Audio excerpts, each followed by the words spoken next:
What do you do when you hear your own daughter calmly plan your eviction like you're a piece of old furniture? How do you answer when she talks about selling the house you built your whole life around, as if you're already gone? I decided not to argue, not to beg, not to explain. I decided to let the system she trusted most answer for me. Before we dive deeper into this story, I have one small request. Please subscribe, drop a like, comment, and hit that hype button to boost this channel so more people can discover these incredible stories. My name is Edward Mallory, but most people just call me Ed. I am 71 years old, and when people look at me these days, they mostly see the gray hair, the slow way I stand up from a chair, the careful steps on the stairs. They do not see the bridges I helped build, the drawings I stayed up all night checking, or the years I carried my family without dropping them. They see an old man who moves a little too slowly in the kitchen, and they think they know the whole story. That morning started like most mornings in my house. The kettle whistled on the stove, the radio talked softly about traffic and politics, and the light coming in over the sink made the old tiles look cleaner than they really were. I was spreading jam on toast when my daughter, Claire, walked in with her laptop bag over her shoulder and her phone already in her hand. She walked fast, like the whole world was already late. She greeted me and asked if I had taken my pills. She did not look at my face when she asked. She looked at the plastic pill box on the counter. I told her that yes, I had taken them because I always did. She said that last week I had almost missed them, and she did not want me ending up in the hospital because I forgot something so simple. I remembered that morning. I had simply taken them 10 minutes later than usual. For her, that small delay had turned into a story about how I was slipping. She opened the cupboard and frowned at the boxes inside. She said that my food choices were not great, and that she would bring some ready-made meals so I did not have to cook. I told her that I liked cooking. It made me feel useful. She answered that she knew I liked it, but it was dangerous for me to be alone with the stove now. I looked at the clean, cold burner and thought about how many years I had cooked for her without burning anything worse than a piece of toast. A few minutes later, her husband, Daniel, came in. He was still in the suit he wore for work, even though it was only 9 in the morning. He said that he had a showing later and wanted to look sharp. He poured himself coffee into a travel mug, then opened his real estate app to check listings. He turned the screen towards Claire and pointed out a new house that had appeared in his system, some beautiful place in a gated community with a big yard and fancy kitchen. He told her that one day they would have something like that. He added that they just needed one big break. While he talked, his eyes moved around my kitchen like he was already measuring it. He commented that our neighborhood was crazy now, that prices had gone through the roof, and that you could not find an old, solid house like this without paying a fortune. He said that if my house hit the market, people would fight over it. He said it with a laugh, as if this was a fun idea. I smiled because I did not know what else to do. Claire checked the time and reminded me that we had a doctor's appointment. She said that I should go and put on my jacket because it was chilly outside. I told her that I could drive myself, but she shook her head and said that she did not want me on the road anymore. She said that my reaction time was slower now. I wanted to argue, but then I thought about the last time I had driven at night and how the headlights had bothered me, so I stayed quiet and let her steer the day. The hospital waiting room smelled like disinfectant and cheap coffee. There was a big screen on the wall with numbers and letters that called people in. Claire checked us in at the desk. She spelled my name slowly, then added that I sometimes got confused about forms. I heard the receptionist answer that it was fine and that they dealt with all kinds of patients. I stood next to Claire with my ID in my hand, completely able to fill out my own name and date of birth. We sat in plastic chairs that squeaked when you moved. Claire took out her phone and started going through emails from work. I watched the other patients, some younger than me, some older. A nurse called my name, and Claire stood up with me like I might forget where to go. I wanted to tell her that I had walked down hallways like this when she was still in school, when her mother was sick, and I brought them both to appointments, but the words stayed inside my mouth. In the exam room, the doctor asked how I was feeling. I told him that I was tired sometimes, but that I still walked every day and cooked and read the newspaper. I explained my small aches and the way my knees did not like stairs anymore. He nodded and wrote notes. Then Claire spoke up. She said that I had trouble remembering things, that I sometimes repeated questions, and that she did not think I could keep track of bills or schedules. I watched the doctor's eyes move from her to me. The doctor turned back to me and asked if I felt confused often. I told him that sometimes I forgot a word, but who did not at my age? I joked that I had been forgetting words since before the internet existed. He smiled and said that my answers were clear. Then Claire said that I had almost left the stove on last week and that I never remembered where I put my keys.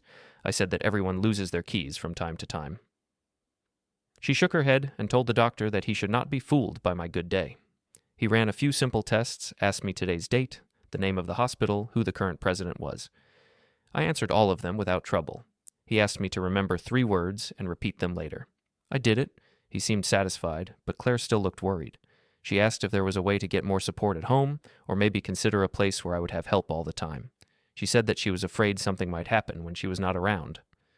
On the way back through the corridor, she walked slightly ahead of me, her shoes clicking on the floor. Daniel waited on a bench near the entrance. He had been on a call with a client. When he hung up, he asked how it went. Claire told him that the doctor said I was fine for now, but that he clearly saw the beginning of something. I did not remember hearing those exact words from the doctor. Then she added that we needed to think ahead before things got worse. Back in the car, Daniel talked about a building he had just sold. He said that the seller had waited too long and lost money because the market shifted. He said that timing was everything. Claire agreed and said that this was true in health too. She turned the conversation towards care homes she had read about. She described one with a garden and activities and said it would be a safe place for someone like me. She did not say someone like you are. She said someone like you will be. I stared out the window at the familiar streets, the small shops, the old trees, and wondered when my life had turned into a case study.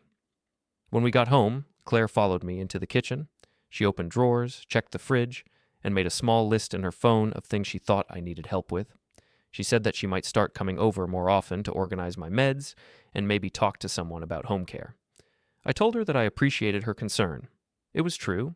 I knew she carried a lot on her shoulders, but there was a sting under every word, like I was no longer a person, but a fragile project. Daniel stood in the doorway, leaning on the frame, and looked around the room again. He mentioned that he had shown a client a small townhouse in a not-so-great area, and they had been ready to pay a price that, a few years ago, people would have laughed at. He said that this neighborhood was gold now. He added that if a house like mine ever went on the market, it could probably pay for a very comfortable care place and still leave plenty. He said it as if he was describing some clever puzzle solution. Claire laughed softly and told him not to start with his numbers. Then she turned to me and said that, of course, nothing was decided, that she was only thinking out loud. She added that she would never do anything without talking to me first. I nodded.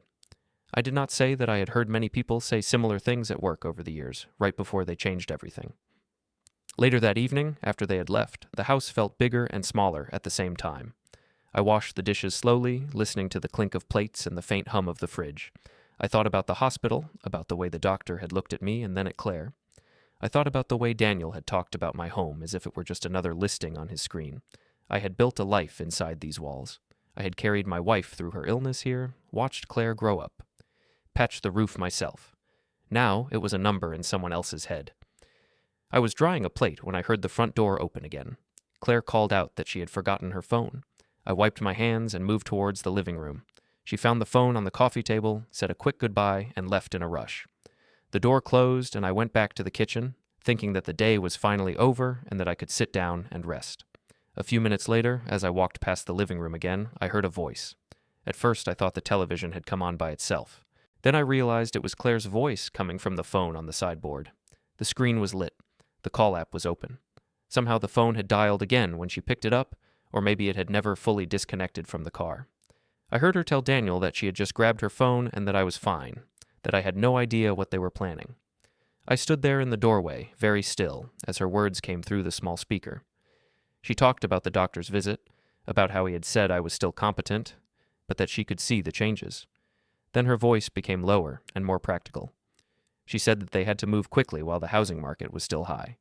She explained that selling my house now could cover a good care place for me and help them finally afford the gated community property Daniel had shown her.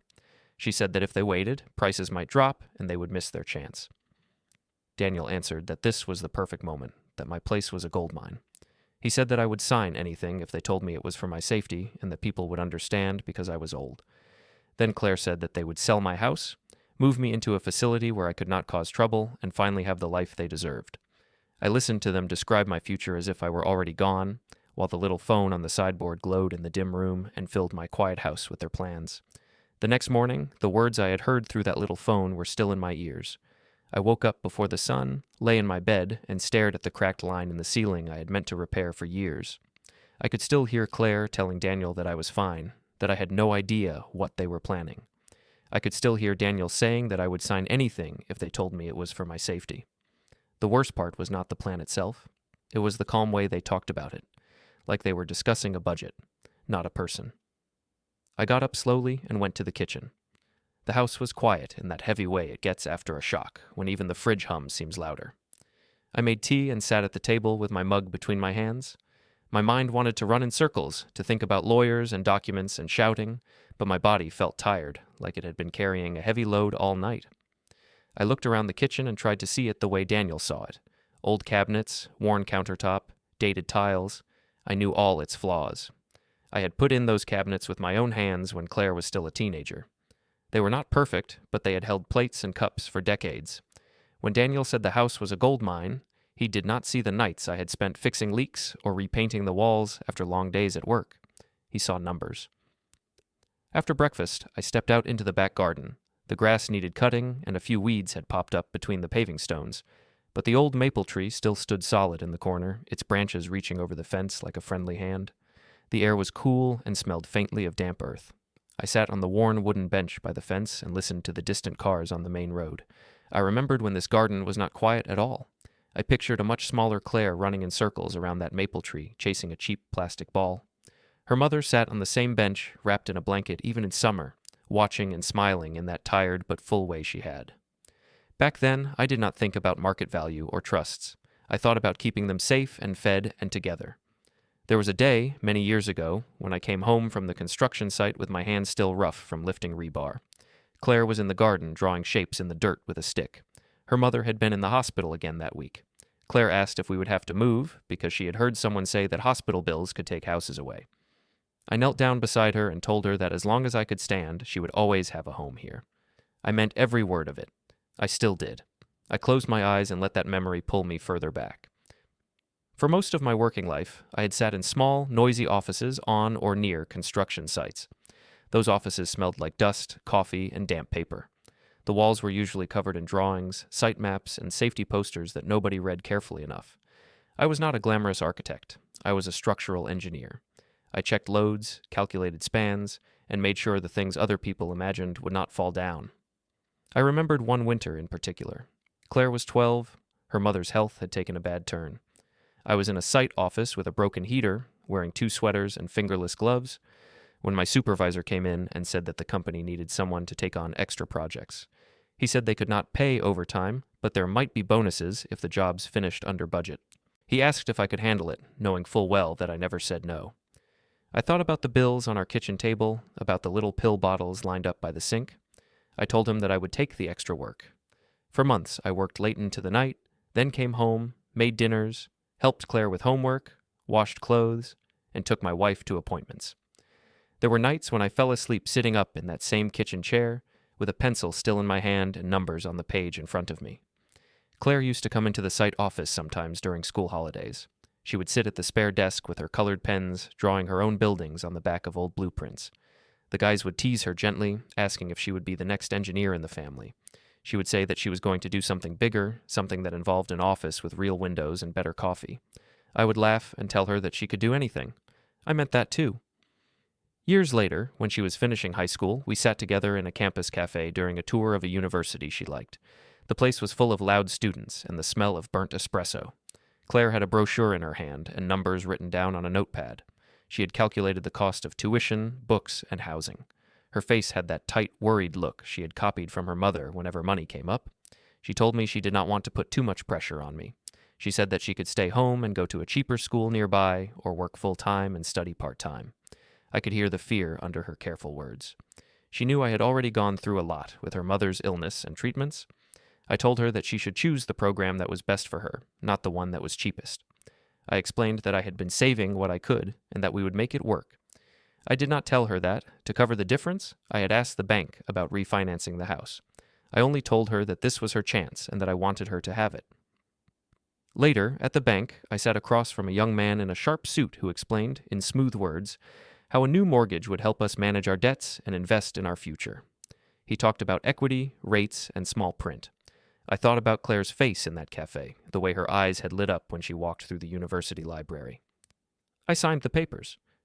The house became, in a new way, part of the plan for her future. Claire did well. She studied hard, got her degree, and moved into her own apartment. I helped her carry boxes up narrow stairs, fixed her shelves, and installed a lock that did not rattle. When she started working at a big company, she called to tell me that her boss had praised her for being organized and reliable. She said that she had learned that from me.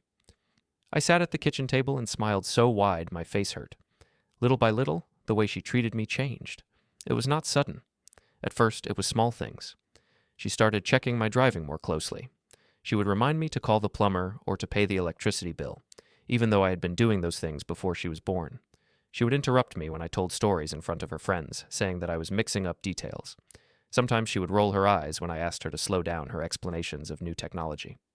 I told myself it was normal, that children always see their parents as old-fashioned at some point. After her mother died, Claire and I went together to meet with a lawyer, a woman named Ruth. The office was neat and quiet, with diplomas on the wall and a faint smell of paper and coffee. Ruth talked to us about wills and documents and something called a living trust. She explained that if we put the house and some savings into a trust, it would make things simpler later. She said it would help avoid some taxes and confusion. She also said that we could make sure Claire was protected if anything happened to me. I remember Claire sitting there, looking pale and tired from grief, saying that she did not care about money, that she only wanted to make sure I would be all right. I believed her completely. I told Ruth that I wanted the trust set up in a way that would keep the house safe for Claire and any future grandchildren. Ruth nodded and wrote things down. I signed papers that day with a heart that was heavy and hopeful at the same time. Years passed. Claire married Daniel. At first, he was polite and eager to impress me. He thanked me for walking her down the aisle, said that he admired how I had raised her alone. He asked me questions about my work. I answered them, but I could see, even then, that his eyes lit up more when we talked about the house, the neighborhood, and property prices. He worked in real estate, so I assumed it was just his habit. As they moved up in their careers, their world grew shinier. Their clothes, their cars, their phones, even their plates and glasses at home seemed to have a certain sheen. When they came over for dinner, Claire would sometimes complain about her coworkers or clients, saying that people were impossible. I would listen, nod, and offer small advice. She would thank me, but there was a distance now, like my words were interesting stories, not useful tools. More often, she used the phrase being responsible when she talked about me. She would say that she had to be responsible for my health, that she had to be responsible for my bills, even though I still paid my own. She would talk about the mental load, the invisible work of worrying about me. Sometimes I wanted to remind her that I had carried such a load for her and her mother for decades, but I stayed quiet. I did not want to sound like I was keeping score. Sitting in the back garden that day, the morning after I heard her plan my future through a forgotten phone call, I let all these memories pass through me like a slow film. Young Claire laughing, sick Claire crying, student Claire determined, adult Claire efficient and tired, and now this version of Claire who talked about my house like it was a lottery ticket. I tried to understand when the line had been crossed, when love had turned into management and management into control. Later that afternoon, my grandson Jake came over. Claire dropped him off because she had errands and Daniel had a showing. Jake ran straight into the garden, his small sneakers kicking up bits of grass. He still saw this place the way Claire once did, as a playground, not as an asset. We threw a ball together, and he asked if he could climb the maple tree. I told him he could go up to the low branch as long as he was careful. He laughed and called me the best grandpa in the world. We went back inside for snacks. I gave him slices of apple and a small cookie. He sat at the table swinging his legs, crumbs on his shirt. He told me about school, about a friend who had moved away, about a game he liked. His words were simple and open. My mind drifted for a second, back to that voice on the phone, that sentence about moving me to a care place where I could not cause trouble. Jake watched my face in the pause. Children are better at reading expressions than most adults. He asked if I was sad. I told him that I was just thinking. He hesitated, then said that he had heard his mother talk to Daniel the night before. He said that she had told Daniel that Grandpa would be better in a place where people could watch him all the time. Jake looked down at his hands and then back up at me. He asked in a small, careful voice if they were going to put me away somewhere. When Jake asked if they were going to put me away, it felt like the air in the kitchen had been pulled out through a small hole. He sat there with apple juice on his lip, trying to act casual, but his eyes were wide and worried. I took a breath and sat down across from him. I told him that nobody was putting me anywhere today. I said that sometimes adults talked about plans, but plans could change, and that I was still the one who decided where I lived. As I spoke, I was also talking to myself, trying to believe my own words. Jake pushed his plate back and looked at the window. He said that he had heard his mother and Daniel talking late at night. He had gone to get water and stopped in the hallway when he heard my name. He described how his mother had told Daniel that Grandpa was not safe in the house anymore and that soon Grandpa would go to a place where there were nurses all the time. He said that Daniel had sounded excited, not sad, when they talked about the money. I asked what exactly Daniel had said. Jake thought for a moment and then explained in the simple way children do. Daniel had said that once the house was sold, everything would be easier and they would finally be able to buy the big house with a nice fence where nobody could bother them. Jake said that part with a confused face, as if he could not understand why a fence was worth more than a person. I told him that adults sometimes forgot how their words sounded to children. I said that he did not need to worry about looking after me, that I could still look after myself. He nodded slowly, but I could see that his mind was still working, trying to solve a puzzle he had not asked for. Then he changed the subject to his favorite cartoon. Children move between heavy and light topics faster than adults do. I let him. I did not want this kitchen, which had seen so many happy meals, to become a place where he only remembered fear. When Claire came back to pick him up, she was in a rush, as usual. She asked if Jake had behaved, then checked his bag to make sure he had his homework. She barely looked at me. I told her calmly that Jake had asked some questions about what she had been saying to Daniel. That made her stop moving for a second. She asked what he had heard. I answered that he had heard enough to think I might be sent away somewhere. Claire's face tightened. She said that she wished he would not listen at doors, that children heard things they did not understand. Then she turned it on me. She said that I should not fill his head with worries and that she was trying to be responsible about my future. I answered that I was only telling him the truth, that I was still able to decide where I lived. She gave a small, cold laugh and said that sometimes people did not see their own decline. Then she softened her tone, like someone talking to a difficult customer. She told me that she had been doing research on care places, that some were more like hotels than hospitals. She mentioned a facility with a garden and group activities. She said that it would be good for me to have people around, that I was too alone in this old house.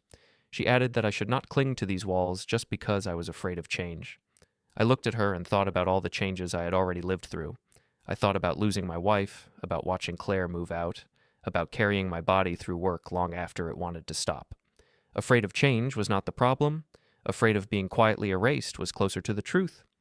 I told her that I would think about what she had said. She took that as a small win, kissed Jake on the head, and left. That night the house felt different. The walls had not moved, but something in my understanding had. Before, when Claire fussed over me, I had seen it as clumsy love. Now I heard the other layer, the one where I was a project to be completed, a problem to be solved with a sale and a contract. I sat in the living room with the lamp on and the television off, listening to the ticking of the clock and the echo of those phrases in my mind. Move quickly while the market is high. He will sign anything. Put him somewhere he cannot cause trouble. At some point, I realized that nothing had actually changed on paper yet. Daniel's excited voice, Claire's plans, the half-true stories at the hospital, all of that was air, sound, and intention. What they wanted and what they could legally do were not the same thing. For most of my life, I had worked in a world where plans were just drawings until someone poured concrete. I knew the difference between a sketch on paper and a structure that could stand. The next day, needing fresh air and a human voice that was not on a phone, I walked slowly down the street to the small park near my house. On the way, I saw my neighbor Maggie locking her front door. She was a retired nurse, a few years younger than me, with sharp eyes and a calm manner. She asked how I was in the way that nurses do, like she actually wanted to hear more than fine. I told her that I was tired and that my daughter was thinking about my future very loudly these days. She frowned and asked if something had happened. I hesitated for a moment, then told her a gentle version of the truth. I said that Claire and Daniel were talking about care homes and that they seemed eager to sell the house as part of the process.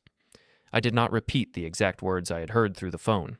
Saying them out loud again felt too raw.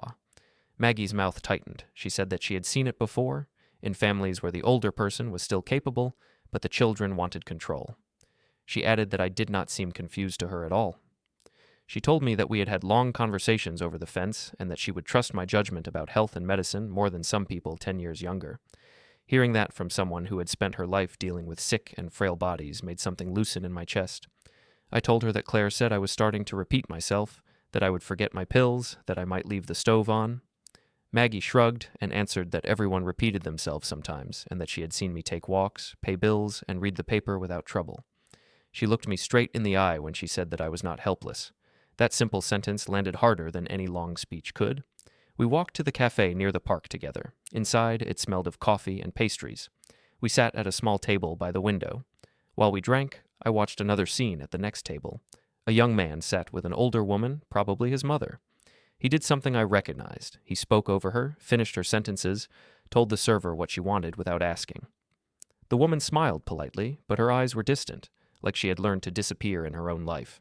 It was like looking at a possible future version of myself. On the slow walk back home, a thought settled in my mind like a stone finding its place. If I did nothing, the story Claire and Daniel were writing for me would become real. They would arrange tours, sign forms, and push until I was too tired to resist. They would tell themselves and others that it was for my own good. They would stand in this very living room and talk about the house as if it were already theirs. I realized I could not stop them only with hurt feelings and gentle protests. That was not the kind of language they listened to. Back in my bedroom, I opened the closet. At the back, under old shirts and a suitcase, sat a metal box with a stiff handle. I had not opened it in a long time.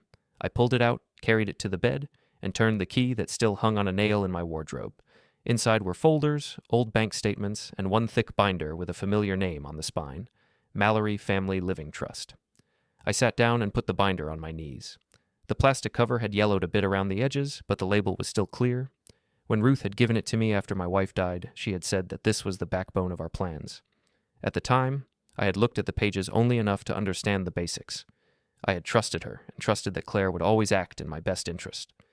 Now I opened it slowly, page by page, as if I were reading the plans for a building that might collapse if I missed a detail. Inside the front pocket was a letter, printed on Ruth's letterhead, addressed to me from years ago. It summarized in plain language what we had set up. At the bottom, there was a sticky note in Ruth's handwriting, a quick summary from one meeting. The note said, in a short line, that as long as I was alive and mentally capable, I remained the one in charge of the trust. The words were simple, but they rearranged the room. I read that line again and again. I thought about the way Claire had spoken to the doctor, the way Daniel had talked about selling my house like it was already his. In their minds, my age had already taken away my authority. On paper, it had not. The weight of the binder in my hands felt different now. It was not a pile of old documents. It was the structure that still held everything up. I did not suddenly feel young or strong. My knees still hurt when I stood up. I still needed my glasses to read the smaller print. But my mind felt clear in a way it had not for days. I realized that I did not have to shout or threaten or beg. I simply had to learn, carefully, what this trust allowed me to do, and then use it. I had spent my life working with codes and rules. This was just another kind of structure. I took a pen and a lined notebook from the bedside drawer. I made a list of questions for Ruth, written in my slow, careful handwriting. I wrote that I wanted to know exactly what could and could not be done with the house, who had rights now, and what would happen if I changed my mind about certain parts of the plan. I did not write Claire's name on that page. I did not need to. Every line was about her, even if the ink did not show it. When I finished, I closed the binder and put it on the small desk by the window. For the first time since hearing that call, I felt like I was standing on solid ground. Out loud, to the empty room, I said that I was done being the quiet object in their conversations. From now on, I would be the person in the fine print they had ignored. Then I picked up the phone from the bedside table.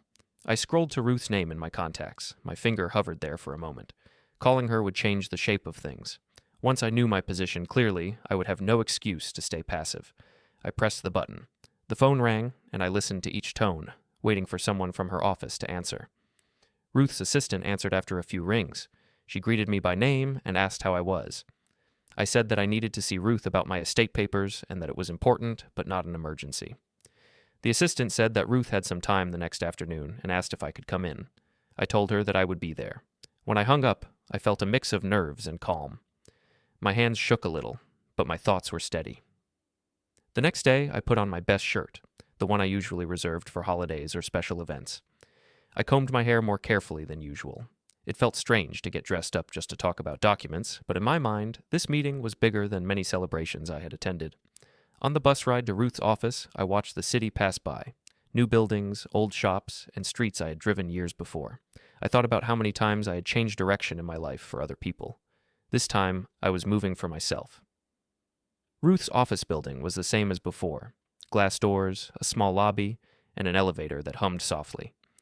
When I stepped into her office, I smelled that familiar mix of paper, coffee, and printer ink. Ruth stood up from her desk when she saw me. She looked a little older than I remembered, with more gray in her hair, but her eyes were still sharp and kind. She asked how I was and how Claire was doing. I told her that I was managing and that Claire was busy, as always, Then I said that I needed to talk about the trust and what was really written there.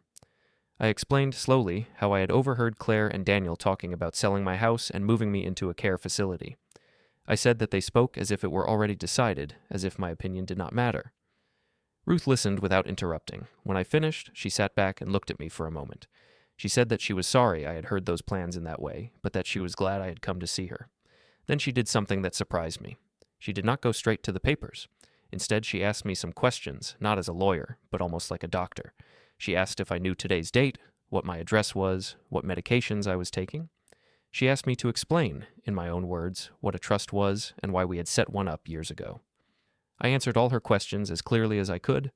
I explained that the trust held the house and some savings, that it was meant to make things easier for Claire after I was gone, and that I had wanted to protect her. Ruth nodded and wrote a few notes. She said that she wanted to have no doubt in her mind about my mental state, because if there were any questions later, her files would matter. Then she turned to a shelf, pulled down a file with my name, and opened it on the desk. She took out a copy of the trust and placed it in front of us. She did not read every word out loud. Instead, she pointed to broad sections and explained them again, more slowly than she had years ago. She reminded me that, as long as I was alive and mentally capable, the trust was under my control. She said that the house could not be sold by anyone else without my authorization through proper documents. She explained that we had named Claire as a successor trustee for after my death, or if I truly lost capacity, but that we had not given her the power to make big changes while I was still competent. She said that what Claire and Daniel wanted might be possible one day, but only if certain conditions were met, and those conditions did not exist now. Hearing that out loud put more strength into my spine than any medicine could. I asked if there was a way to protect myself further, in case they tried to act as if I were already incapable. Ruth said that there were steps we could take. She mentioned that we could get written confirmation from my doctor about my capacity. She also said that, if I wanted, we could adjust who would manage the trust in the future and under what conditions. She said that she had seen many cases where children pushed too hard, and that the law took elder abuse seriously, especially when it involved money and housing. We did not make all the decisions in that one meeting. Instead, Ruth suggested that we start by documenting my current state clearly. She said she would send a letter to my doctor asking for an evaluation and written statement about my ability to handle my own affairs.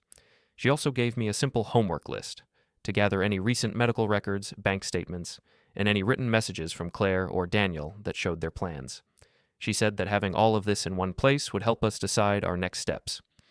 Before I left, she looked at me and said that what Claire was doing sounded more like pressure than care. She added that I did not have to accept anything just because I felt guilty about the past. That line hit me hard. I had carried guilt for years. Guilt for not saving my wife, for working too much, for every time Claire had cried and I had not known what to say. Ruth's words made me realize how much that guilt had bent my spine, even when nothing else had. On the way home, I did not feel like an old man walking to his end.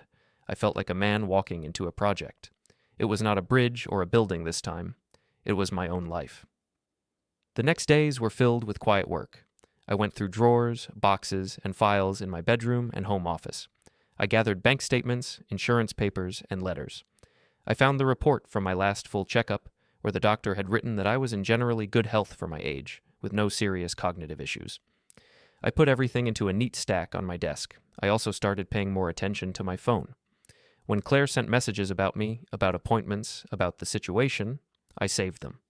When she wrote that we needed to be practical, that the house was too much for me, that she was burned out from carrying 2 households, I took screenshots. I was not planning to wave these in her face. I was building a record, the way I had once built load calculations, line by line. A few days later, Claire told me that she had booked a tour of a care facility. She said it in a tone that suggested we had already agreed. I told her that I would go and look, that there was no harm in seeing.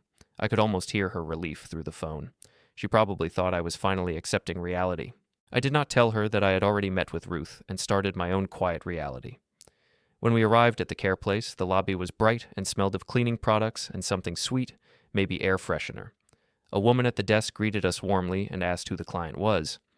Claire answered for me, saying that it was her father, that he lived alone, and that she was worried about him. The woman smiled at me and gave me a clipboard with forms.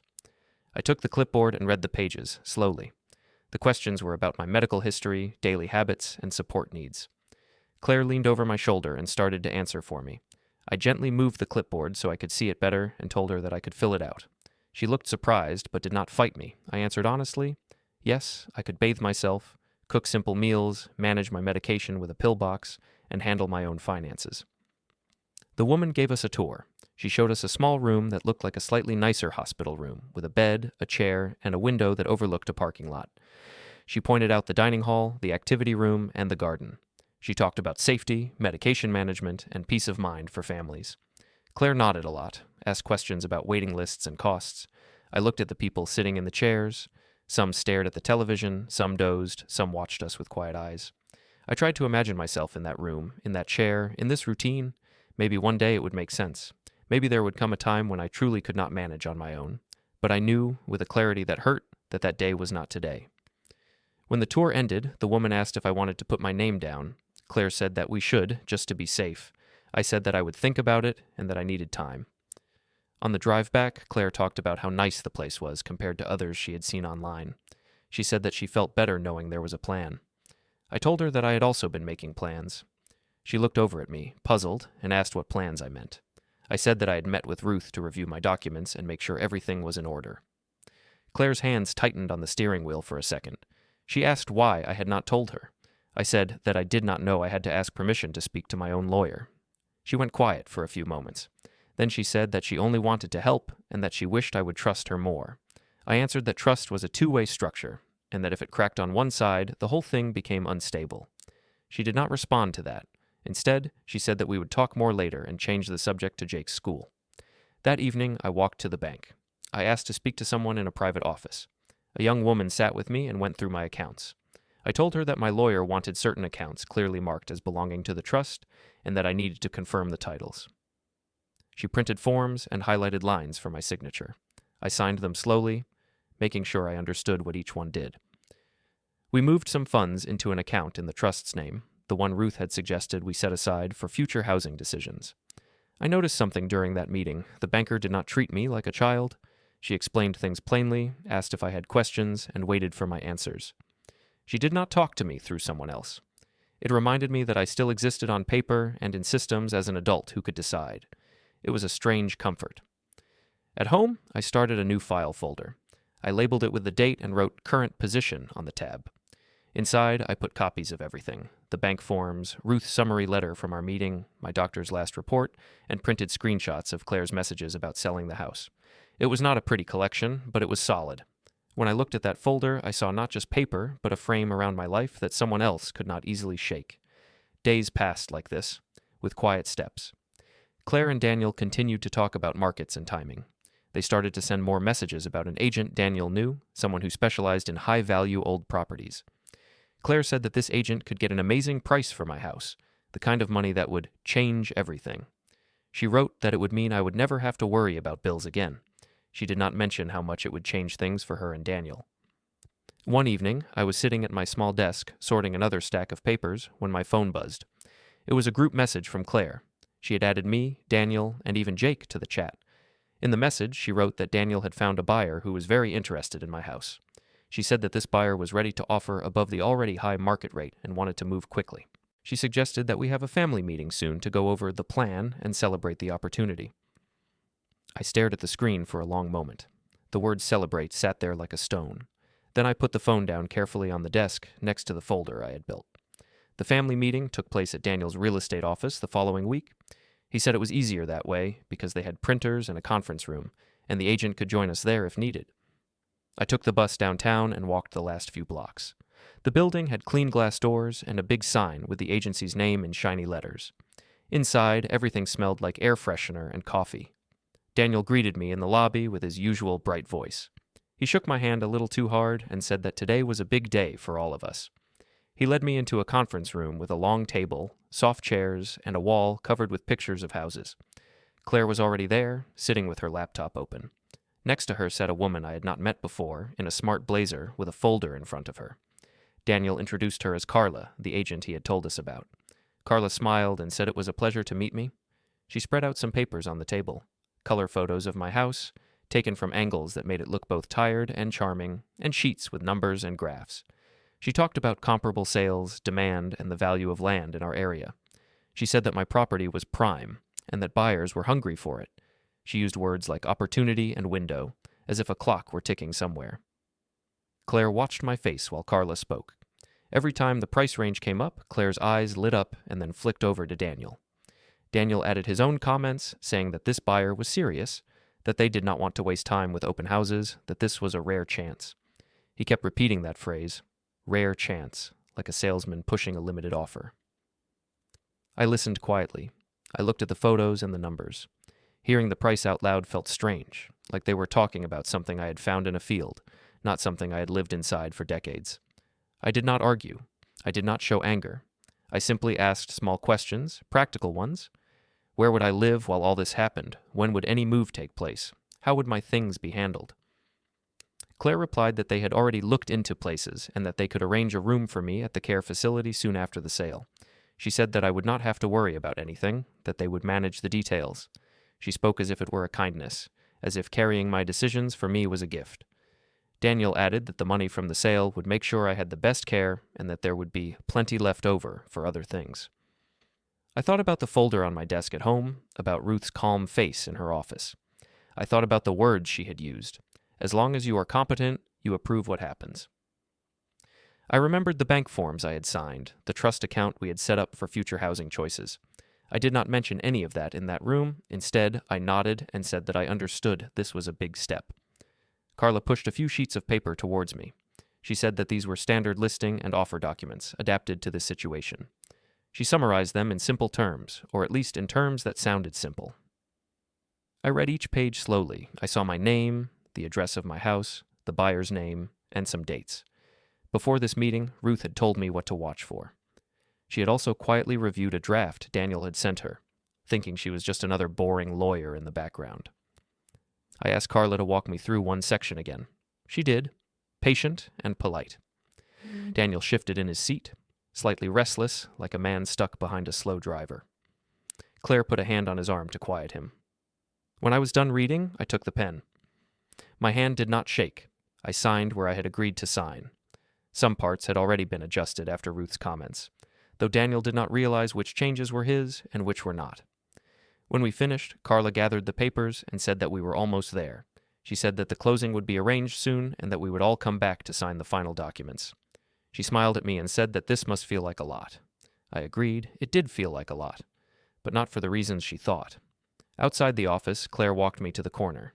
She said that she knew this was hard for me and that she appreciated my cooperation. She told me that I was doing the right thing and that one day I would see how much easier it made things. I answered that time would show many things. She hugged me, quick and light, and hurried back inside. The next day, I went again to Ruth's office. We sat together, and she went over a new stack of papers with me.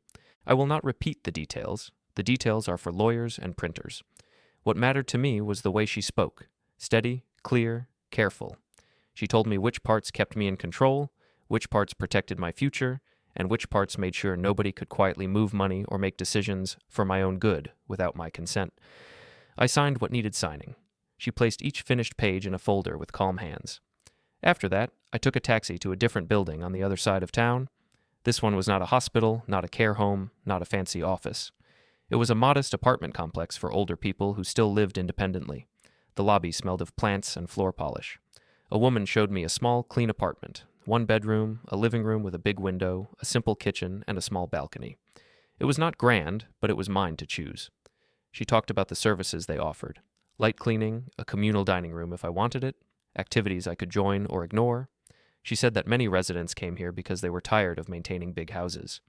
I walked from room to room and imagined my chair by the window, my books on the shelf, my own key in the lock. I told her that I wanted it. We sat at a small table and went through the lease. Again, plain paper, plain words. Again, I read carefully and signed with a steady hand. I arranged for the rent to be paid from the trust account Ruth had helped set up. No child's name was on that agreement, only mine. A week later, I moved my most important things into the new apartment. Clothes, photos, a few books, my old tools, the metal box, and the trust binder. I did not take much furniture. I bought a simple table and a chair from a nearby store. Standing on the balcony that first evening, I watched the city lights flicker on. The view was not special, but it felt honest. I was not a guest here. I was not a patient. I was the tenant. From that balcony, I could also see something else, the shape of what was coming. The sale of the old house would close soon. Claire and Daniel were already talking about their new place in a gated community, about paint colors and furniture and schools nearby for Jake. They sent messages full of excitement, with fewer and fewer mentions of me. They assumed that, once everything was signed, I would simply be placed where they wanted, like an end table in a corner. I sat at my small table in the new apartment and took out a sheet of paper. I began to write a note, slowly, choosing each word with care. I did not raise my voice on that page. I simply told the truth, in calm lines, about what had been done, what was now in place, and what that meant for the money they thought they were getting. When I finished, I folded the paper and put it in an envelope. I wrote Claire and Daniel's names on the front, in my careful, old-fashioned handwriting. On the day of the closing, after the signatures and handshakes, I asked Daniel for the address of their new house. He was happy to tell me. He said that I would come see it soon anyway, that Jake wanted to show me his new room. I smiled and said that I looked forward to it. Later, when the moving trucks were arranged and the keys were about to change hands, I took a taxi to that new address. The street was quiet, lined with new trees and houses that all looked a little too perfect. I walked up to the front step of their future home and placed the sealed envelope right in the center of the doorstep, where they could not miss it. Then I turned and walked back down the path, listening to the soft click of the subdivision gate closing behind me. I was not there when they found the envelope, at least not up close. I did not want to stand on their new driveway and watch their faces. That was not my style. Instead, I sat in the back seat of a taxi parked a little way down the street behind a row of young trees. From there, I could see the front of the house clearly enough, but they could not see me behind the reflection on the glass. It was late afternoon when their car turned into the driveway. Claire was in the passenger seat, talking with her hands as usual. Daniel drove, one arm stretched along the back of her seat, his sunglasses pushed up on his head. In the back, Jake pressed his face to the window, wide-eyed at the new house. Another car followed behind them, with Claire's in-laws. A moving truck already waited nearby, the driver leaning on the side, checking his watch. They all got out at once. Carla, the agent, walked up with a bright smile and a small gift basket. She held the house keys, ready for the little ceremony they liked to do. Claire clasped her hands together when she saw the front of the house, her mouth forming a perfect round wow. Daniel laughed and clapped her on the shoulder. It was the moment they had been chasing in their heads for months. Then Claire noticed the envelope on the doorstep. She pointed at it, puzzled. From where I sat, I saw the tilt of her head, the small frown as she bent down to pick it up. She read our names on the front. For a second, I think she really did believe it was a welcome note from the Homeowners Association or the builder, something small and polite. She joked about it, I could tell from the shape of her smile.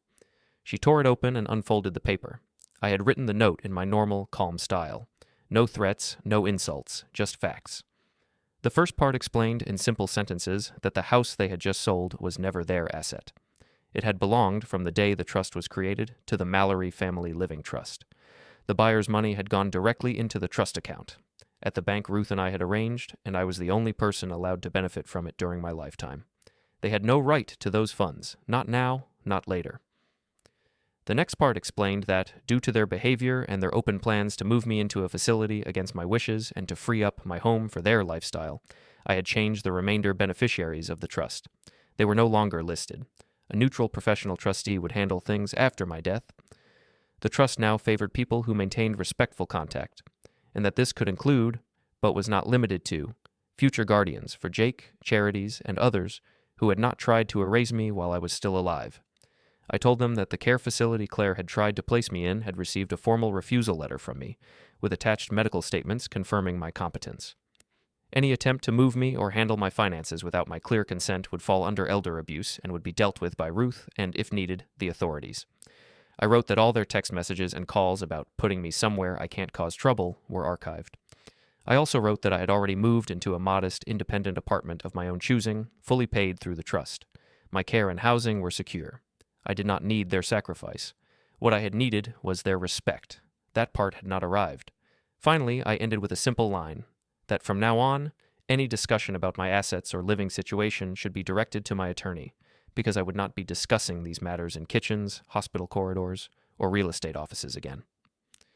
From the taxi, I watched Claire's eyes move left to right as she read, then jump back, then race forward. Halfway through the page, her mouth opened slightly. By the end, her whole body had gone stiff. Her hand shook just a little as she reached the bottom of the letter. Then she made a small, strangled sound. Daniel reached for the paper, impatient. She handed it to him without looking away from the ground. He read faster than she did. his finger sliding down the page. I saw his face change in stages. Annoyance, confusion, then a sudden, sharp panic. He pointed at one line, said something loud enough that Carla and the in-laws turned their heads. Claire snatched the letter back, her voice rising. The moving truck driver stepped closer, the way people do when they sense trouble near a job they have not been paid for yet. Jake stood a few steps away, holding the little toy car he had brought to race on the new driveway. He watched his parents with a frozen expression. Carla tried to keep her polite smile, but it slipped when Daniel said something about the funds going into some trust account, and no remainder. I could not hear the words, but I did not need to. I had seen that conversation many times in other settings. When a plan built on assumptions finally hits the solid wall of reality. Claire started shouting then, her voice cut through the quiet street. She waved the letter in the air, pointing at the lines. Daniel's face flushed red. He gestured toward the house, toward the truck, toward the in-laws. The in-laws looked at the ground, embarrassed, then at the moving truck, then at their daughter. A neighbor across the road paused with a box in his hands and stared. The house keys slipped from Daniel's hand and landed on the pristine driveway with a sharp little clink. Nobody bent to pick them up. From my seat in the taxi, I saw Jake look from the keys to the crumpled letter in his mother's fist. He did not understand the words, not fully, but he understood enough to see that the future his parents had been bragging about was not as solid as they had said. I told the driver we could go. As the taxi pulled away, I took one last look in the side mirror. The image shrank. The perfect new house, the dropped keys, the white paper in Claire's hand, her mouth open in a scream I could no longer hear. Then the street turned and the scene slipped out of sight.